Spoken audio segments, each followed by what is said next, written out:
नमस्कार, news foundation देख रहे हैं आप। मैं हूं आपके साथ धीरज सिंह। बिहार में होने वाले 2 विधानसभा उपचुनाव को लेकर आरजेडी और कांग्रेस आमने सामने हो गई। हमारे साथ बात करने के लिए भाजपा सांसद रामकृपाल जी हैं। सर, महागठबंधन में दरार की स्थिति आ गई है। कहा जा रहा है कि आरजेडी और कांग्रेस आमने सामने हो गई। क्या लगता है, अब गठबंधन अब केवल मौका के लिए ही अब लोग साथ आ रहे हैं? एक्चुअली ऐसा है कि जो महागठबंधन है उसके नेतृत्व को कुवत ही नहीं है कि एक समेट कर लोगों को साथ रखे। नेतृत्व क्षमता रहेगी तभी तो गठबंधन एक साथ रहेगा, और गठबंधन स्वार्थ से ऊपर रहता है तभी गठबंधन चलता है। कांग्रेस पार्टी और राष्ट्रीय जनता दल का लंबे काल से गठबंधन रहा है। बीच में टूटा भी था, फिर जुटा भी है, फिर टूटा है। भविष्य में क्या होता है तो मैं नहीं बता पाऊँगा, और निश्चित तौर पे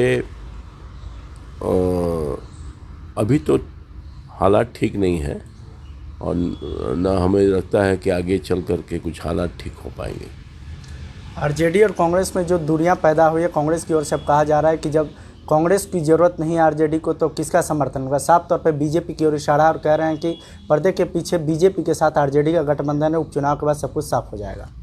कोई प्रश्न नहीं उठता है। हमारा गठबंधन जनता दल यू के साथ है, न दूसरे दलों के साथ है। राष्ट्रीय जनता दल के साथ दूर दूर तक जाने की कोई गुंजाइश ही नहीं है, और मैं समझता हूँ कि ये सोचना किसी को गलत होगा। हम लोग गठबंधन में एक साथ हैं। हमारा जो एनडीए का गठबंधन है वो पूरे ताकत के साथ है, मजबूती के साथ है और रहेगा। विधानसभा चुनाव के दौरान भी आरजेडी जो महागठबंधन में थी उसमें कई पार्टी अलग हो गई थी, अब कांग्रेस भी अलग हो गई है। आप भी आरजेडी में रहे, क्या लगता है कि ऐसी स्थिति आरजेडी के साथ क्यों बार बार आ रही है?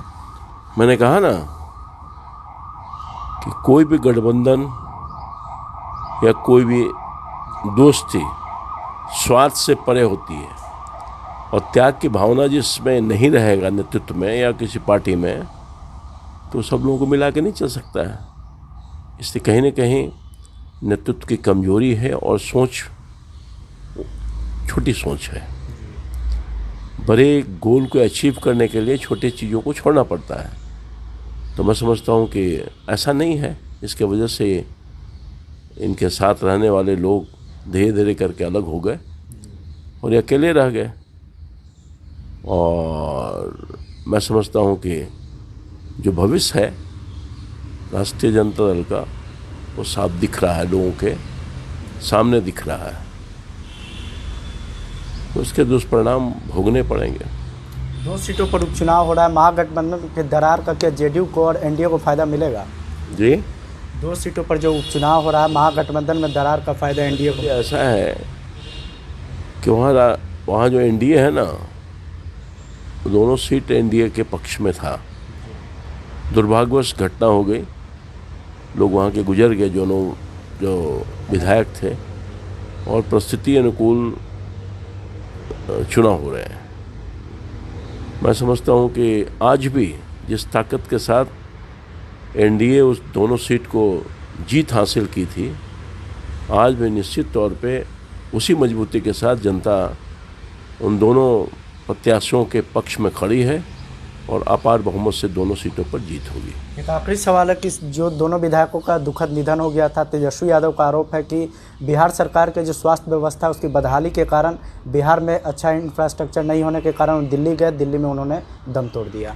बेतुकी बयान दिया जा रहा है विपक्ष के माध्यम से, इसमें कोई दम नहीं है।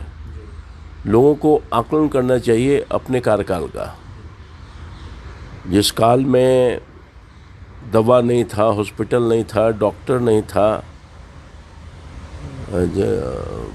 हॉस्पिटलों में व्यक्ति के तो नहीं जाते थे, जानवर जरूर आते थे वहाँ। उनके कुर्सी पर कुत्ता बैठा रहता था, वो जो नहीं होता बेड, तो वो हालत तो नहीं है ना। अब तो लोग जा रहे हैं, इलाज हो रहा है, जा तभी रहे हैं ना जब वहाँ इंफ्रास्ट्रक्चर की व्यवस्था है, डॉक्टर है, नर्स है, दवा है, हॉस्पिटल है, बेड है।